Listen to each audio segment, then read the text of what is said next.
All right, so today's video, we are back with TikTok reacts. If you want to submit TikTok reacts, my Discord is the best place to do that for us to react to. We're starting off with Neandre here. Neandre, they always come out with really good videos, really worth the watch, always a good, just great videos. I mean, straight up. So, and for this one, it's useless Overwatch facts.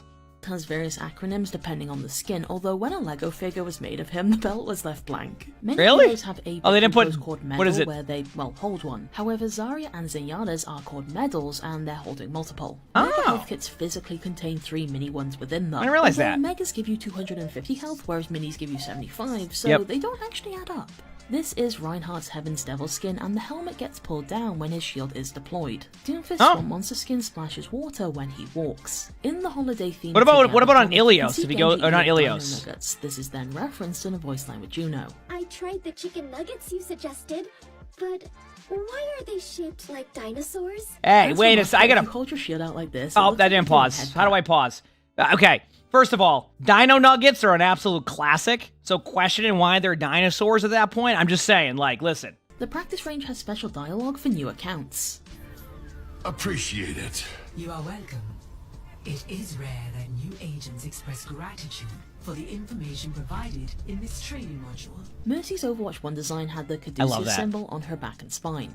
Cool. Heck yeah. See, that's what I always really like about, like, these TikToks, is just they're very well done and things that, like, have been in the game for years that I'll never pick up on, and I play this game almost every day. So that's why I always love these videos. It's just things I learned that I wouldn't think of. Like, some of them I know, some of them I don't. Pretty cool. All right, next up we have Cogstock saying, why'd she own Winton like that? Don't know what that means, but we'll find out.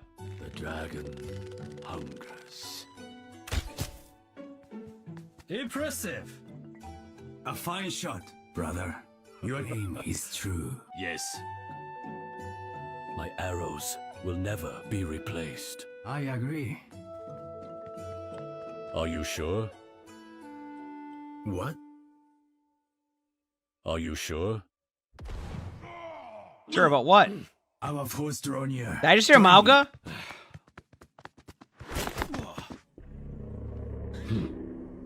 Listen! I need a hand here. Hey! Hi there. I could use some help. Who is that? Greetings. Your replacement. Oh wait, how has Freya been since the launch? I've been playing Stadium, so I'll be real with you. I haven't... What the heck? Begged another. Ahuga. Koi. She is really fun, I agree. Oh. So long. How do they get live footage of me playing Genji in every situation? All right, I don't remember recording that. What the heck? Like, are you serious? Next up here, we have from, is it Javo? Javo? It says the developers gave up. That's all it says. Now, my guess is, based off of what I'm seeing here, this is a meme video. So let's find out. In the next patch, the devs said they don't give a shit anymore about balancing the game. Sombra now fucking explodes. Oh. Bastion's new perk gives him free flight in his reconfigure form. Be ready to see Bastion Mercy in your future games. Honestly, that'd be kind of fun. Forms a small black hole that he sends skyward to pull the ground and everybody into it. I kind of like that. Crushing his enemies and exploding it. That actually might be a good play. I think that would be fun. May's wall is now slightly bigger to account for flying heroes like Pharah. That's a good change. now has a handgun that contains the spirit of his dragon, giving it mythical abilities.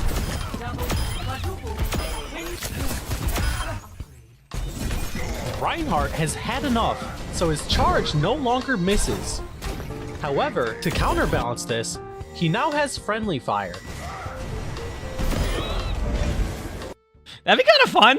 That would be kind of fun. I love these videos. I love that these are like clearly just absolute memes, but they're just fun to see, right? And like normally it like looks really scuffed because of like how the workshop mode is. So to see it like not look as scuffed just because of like how well done it is really cool. That was great. I love that.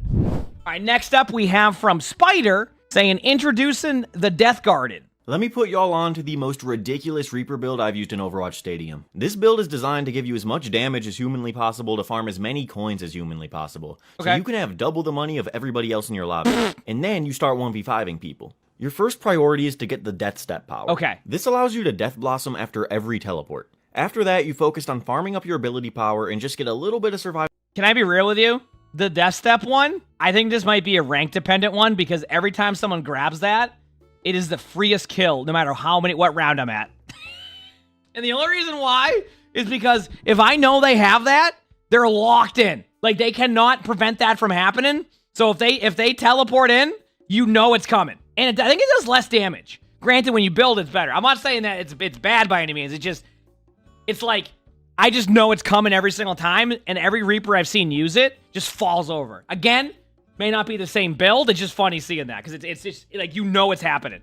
Survivability with an upgrade such as Devastation. Your lifesteal from blossoming should keep you alive most of the time. Your next goal is to get Wreath of Ruin as early as possible, even if that means selling off some. I see, so it's like a Death Blossom build. Then determine if you're having difficulty getting TPs off. If you are, get Night Creeper to teleport faster. If not, prioritize Catalytic Crystal. Once you have that, you're set. Your Swift Step Death Blossom was probably already getting you a ton of ult charge due to the nature of it being AoE, but now it's going to get you a ridiculous amount and you'll be ulting literally every single fight if you farm correctly. At this point, you can officially call the kit the Death Garden because it's all about farming up that ult charge. The playstyle is simply teleporting into farm ult, wraith out, and repeat. Eventually, you'll have an ultimate which should be so powerful it's guaranteed to win you the fight. And in the meantime, while you are farming your ult, remember that this insane amount of damage you put out is also helping you stay significantly ahead of your other teammates in currency. Strangle Step is a great next power to get you to increase your lifesteal after teleporting. And after that, it really doesn't matter what powers you get. I like the one that heals my allies when I do damage and resets my cooldowns on elimination.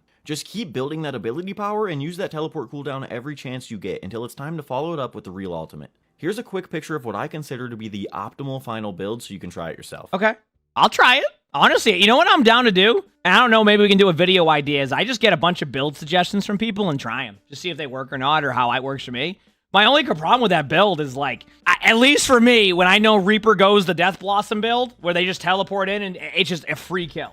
There's a build there though, I agree. And I think the extra money one is probably where I would need to go, so it makes sense. You can build quick and be ahead of them. So, all right, next up we have from Atlas_AV saying a guide for tanks. Best tank players in Overwatch understand the two playstyles, Anchor and Burst. The Anchor playstyle is all about patience. Look to minimize or mitigate incoming damage.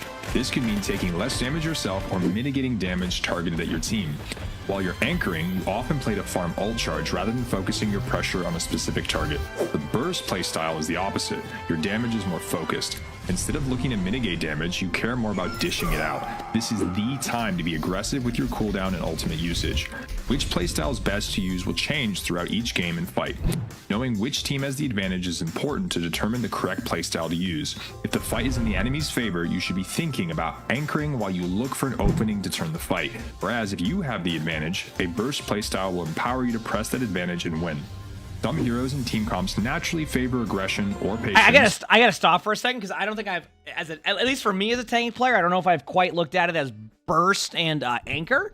It was mentioned here like, oh, when your team doesn't have an advantage, you should anchor. Sometimes it's not the best play because if your team doesn't have an advantage and then you anchor, then you're just giving them a numbers advantage. So a lot of the time you might want to be more aggressive to begin with, even without anchoring. But then like the Burst one, are you saying you need a burst damage? Because like as Sigma, you don't need an anchor, but you also don't need a burst damage. It feels like it's almost simplifying tank a little bit to the point where like you might not even make the, because like as Sigma, you're gonna be considered what's considered an anchor, but you're not gonna always play as anchor, and it's always not gonna be like, oh, we are in a 4v5, I'm going to anchor, or oh, we're in a 5v4, I'm gonna push up, right? I think that might make it a little bit. You might end up doing the wrong play a lot of the time. I just want to make sure people aren't like losing a player and then not playing aggressive and then being up a player and always playing aggressive. There's a lot of nuance, or I don't know if I'm using the correct terminology there, but like there's a lot that happens in Overwatch that if you make it that cut and dry, you're going to give up so many advantages. I mean, you're not even going to be able to create those disadvantages you need to go with the burst style, right? And choosing heroes that complement each other can be extremely powerful. If you find your team is focusing on one playstyle, that might be something to keep in mind when swapping. Comment your favorite tank and what... That is good advice. I've talked about that too in Spectators. playing around the pace of your team. Because like sometimes you're going to have teammates that play a more passive pace, and sometimes that players that play a more aggressive pace. So playing around that. But I feel like that is more of what you would look for as a tank than you would look for like being burst first anchor, I guess. Next up, we have Salvatore, and says, W-Res Top 1 Mercy gameplay, you're welcome. Hashtag Twitch, hashtag Overwatch 2, hashtag OW2, hashtag Gamin, hashtag OW, hashtag Gamin on TikTok, hashtag Twitch streamer, hashtag LOL, hashtag ABCXYZ. Okay, here we go.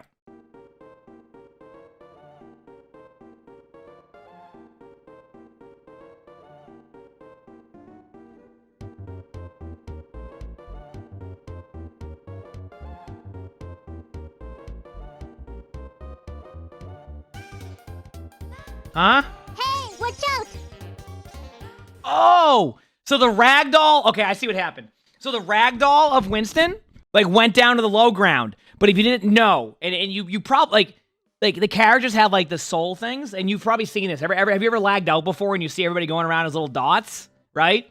So technically, like, the little dot is what you normally see. So when the Winston went in, the dot went flying over.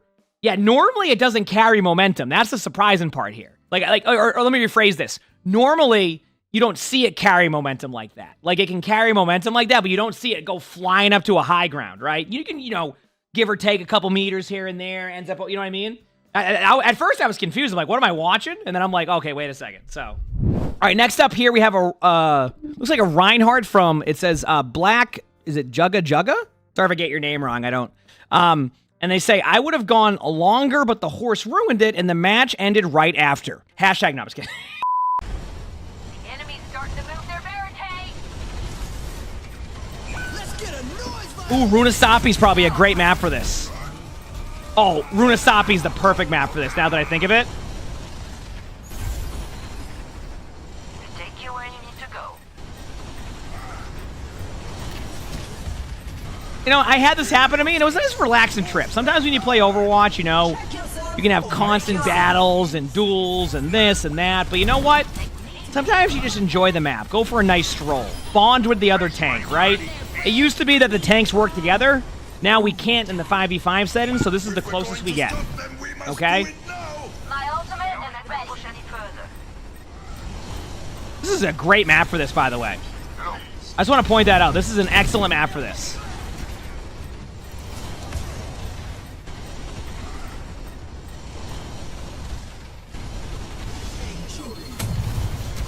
Is there an Orisa there trying to save the... Go off the map. Is it? No! Big slam. What a way to end that. Aaron FPS, and says here, can we get some maintenance on the Dorado spawn elevator? Thanks. Go up! Hello? Elevator operator? Hello? Got it. I'm up here finally. Woo! Fucking damn it! Sorry. Can I just want to tell chat how to do this. Okay, you ready? You just walk off the platform for like a second. A little bit of this is actually a good tip and trick for people if this is helpful.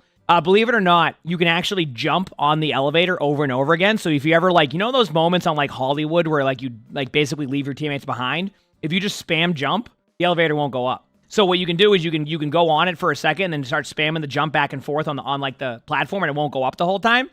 What you need to do if you ever had this issue is just go off the platform for 1 second, wait, and then you're good. Did you know there was a part in time on Hollywood, for anybody who's new to Overwatch or didn't play a ton, that the elevators or like the platforms used to actually be RNG? Not RNG, it was more based off of timers, but it was RNG in the sense of like you didn't have control over it. Yeah, you never used to work that way. All right, next up we have, it's either like Miku76 or Miku. I'm sorry, listen, Miku, okay, so I had it right. All right, I had it right. Okay, that's what I thought. And it just says, also, thank you, Random Juno, and says at the top here, if he doesn't chase you like this, Random Doom, then he isn't worth it, girl. Let's find out. Here we go. I'll bring them back. Bye.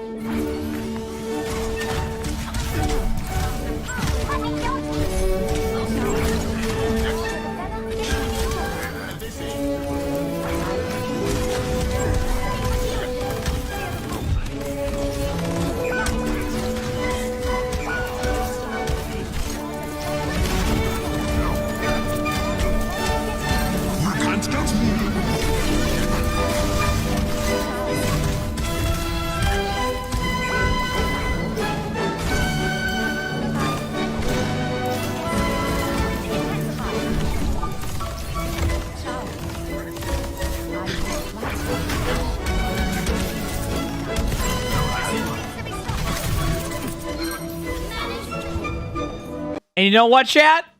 Still a better Doomfist than me. And last up for this TikTok video, we got Ghost. Just says part 2. I don't know what the part 2 is, so we'll find out what it means. It's past your bedtime.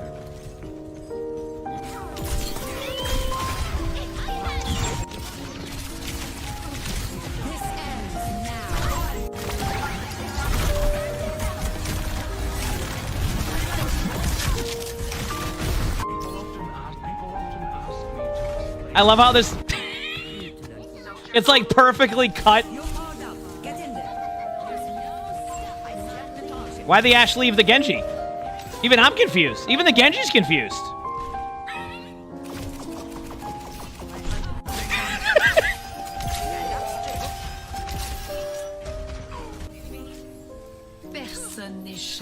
I love this. This is great.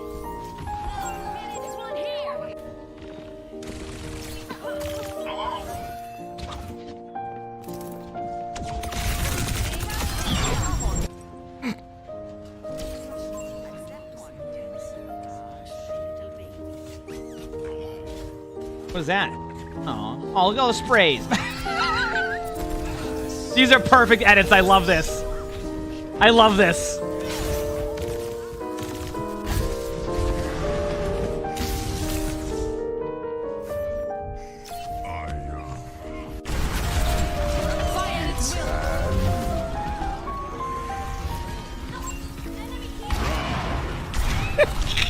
And then gets 2 shot.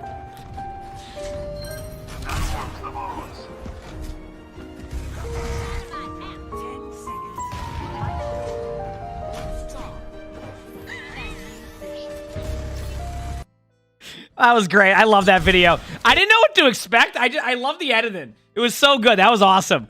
I just love that it was very much like just like all these like funny moments, but like those funny moments are great. But the edits make it even better. I love that. That was awesome. Anyway, if you want to submit TikToks, my Discord's where to do that. We're always looking for TikTok submissions. We'll put all the links of all the TikToks you saw on here in the description, so make sure to show some love. You want to watch another one of these TikTok videos? Look at the little box here in the bottom. See more. Enjoy. Hope you all have an amazing day / night.